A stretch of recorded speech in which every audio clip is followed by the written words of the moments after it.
ৰাম হৰে ৰাম ৰাম ৰাম গোবিন্দ হৰে ৰাম।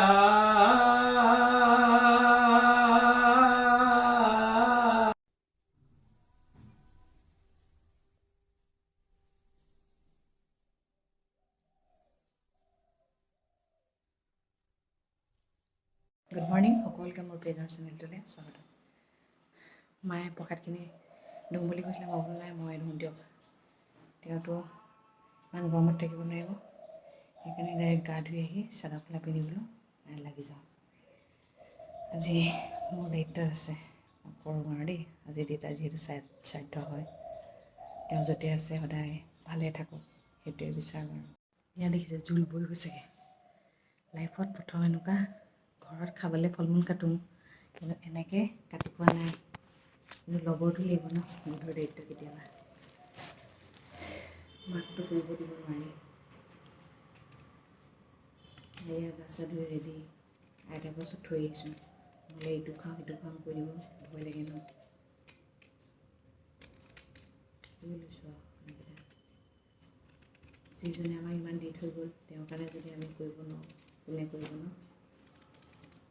আজি অকল পুথি পঢ়াজন আহিব, ডাঙৰ বাই পায়স বনাব, প্ৰসাদখিনি মই ধুই দিম, ফল মূল কাটি লৈ, সেয়াই আৰু ভগৱানে এনেকৈয়ে হ'ব বুলি থৈ দিছিলে, সেইকাৰণে এনেকৈয়ে হ'ব আৰু একো নাই। দিম আগৰ পৰা পাতিয়ে আহিছে ন।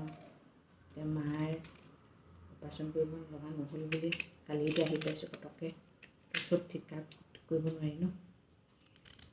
যিমানখিনি পাৰোঁ কৰিছোঁ আৰু অহা বছৰলৈ ধুনীয়াকৈ পাতিম। আকৌ প্ৰতি বছৰে ডাঙৰকৈ পতা হয়, কৈছোৱে নহয়, চব ঠিক ঠাক কৰি থোৱা হৈছিলে।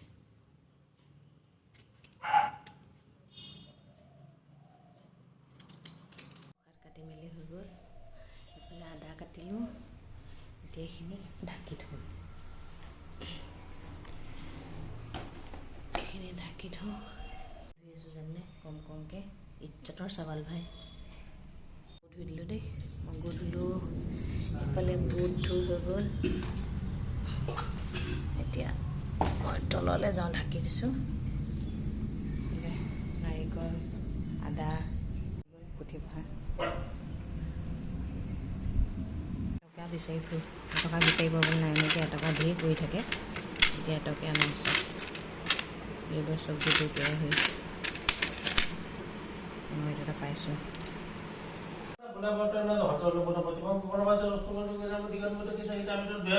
তললৈ কাম ষ্টাৰ্ট কৰিলে, তলত গৈ অলপ নিজৰ ৰুমবোৰ ঠিক ঠাক কৰি আহোঁ। ৰুমটো ঠিক কৰি ল'লোঁ, ৰুম ঠিক নকৰোঁ মই, তেনেহ'লে এনেকৈয়ে থাকিব, এনেকৈয়ে থাকি যাব কৈছোঁ নহয়। এইবিলাক গা চা ধুই ৰেডি হৈ চাহ খাবলৈ বহি আছে, ময়ো চাহ একাপ খাই লওঁ। আৰু যোৱাবাৰ তাৰ আগবাৰ মানে মা দেউতাৰ সকামত মানে আমি মাছ মাংস চব খুৱাওঁৱেই দেই। মই মানে ভিডিঅ' এটা কৰিছিলোঁ, মানুহ এগৰাকীয়ে কৈছে, মই আকৌ ভিডিঅ'টো দেখি ভাবিছিলোঁ তোমাৰ শহুৰ দেউতাৰ জন্মদিন বুলি, তোমালোকে ইমান শহুৰ দেউতাৰ মৃত্যুবাৰ্ষিকীটো এনেকৈ পালন কৰিব পাৰিছানে? কি কথা কয় বাৰু, যিজন গ'ল গ'ল, তেওঁৰ কাৰণেই আমি কৰিছোঁ, ওচৰ পাঁজৰৰ মানুহক খুৱাইছোঁ। এতিয়া তেওঁতো আমাক কোৱা নাই নহয়, মই মৰি গ'লোঁ তহঁতি দুখী হৈ থাক বুলি। মানুহৰ যে কথা কিছুমান যে শুনিলে মানে কিবা লাগে, মানুহৰ থিংকিংবোৰ ইমান লেতেৰা। কি জানেনে, মানুহ মৰাৰ পিছত কান্দি লাভ নাই, গ'ল গ'ল আৰু তেওঁ য'ত আছে তেওঁক ভালকৈ থাকিবলৈ ক'বলৈ লাগে। আৰু আমি যে কওঁ মানুহ মৰাজন, দেউতা আপুনি তাৰ পৰাই আমাক আশীৰ্বাদ কৰিব, ইমানখিনি আমাৰ দেউতাই দি থৈ গ'ল। এতিয়া মই এটা কথাই কওঁ, দেউতা য'ত আছে তেওঁ শান্তিয়ে থাকক। এতিয়া আমাৰ দায়িত্ব তেওঁৰ ঘৰখন ভালদৰে ৰখাটো। মৰাৰ পিছতো মানুহ এটা শান্তি নিদিয়ে, দেউতা আপুনি তাৰ পৰাই আশীৰ্বাদ কৰিব দেই, সেইটো কথা নহয়। এতিয়া আমাৰ দায়িত্ব, তেওঁতো সদায় চাই দিব, নিজৰ ল'ৰা ছোৱালীক সদায় চাই দিব, নহয় জানো, নিজৰ ঘৰখনৰ মানুহ চাই দিব, কিন্তু আমাৰ দায়িত্ব ভালকৈ ৰখাটো। আপুনি যেনেকৈ ভাবিব তেনেকৈ পাব, ভালকৈ ভাবিলে ভালকৈ পাব, বেয়াকৈ ভাবিলে বেয়াকৈ পাব, সেইটোৱে কথা। ৰাতিপুৱাই দিলে মোৰ লগত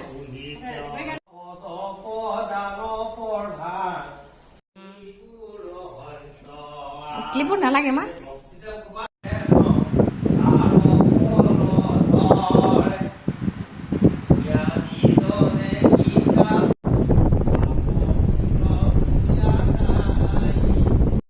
আশ্ৰমৰ ফালে চাহ ভকতকটো একদম পূৰা কাঁহৰ বাতিত দিব লাগিব ন, এইফালে আকৌ কাপে চাপে খাই দিয়ে।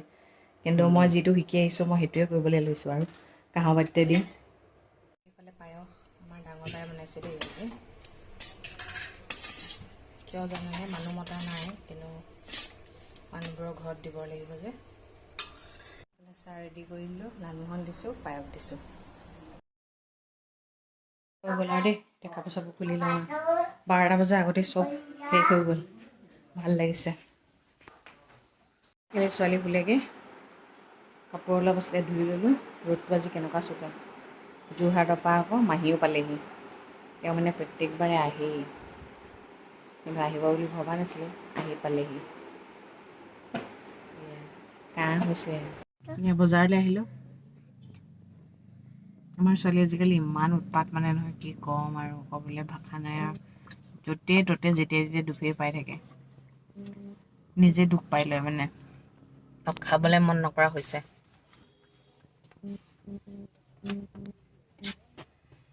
আমি বহি আছোঁ গাড়ীতে, দেউতাক গৈছে বজাৰ কৰিবলৈ। হয়নে মা? দেউতা কি আনিব গৈছে? দেউতা কি আনিব গৈছে? অঁ, এইফালে কি আনিব গৈছেনো?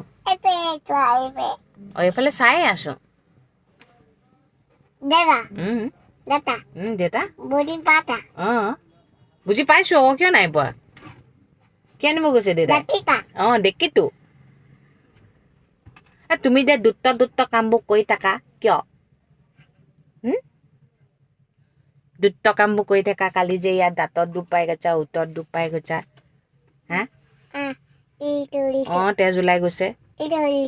বেয়া কামবোৰ নকৰে নহয় মা, নকৰে নহয় বেয়া কাম। দেও মা আকৌ দা বোলে।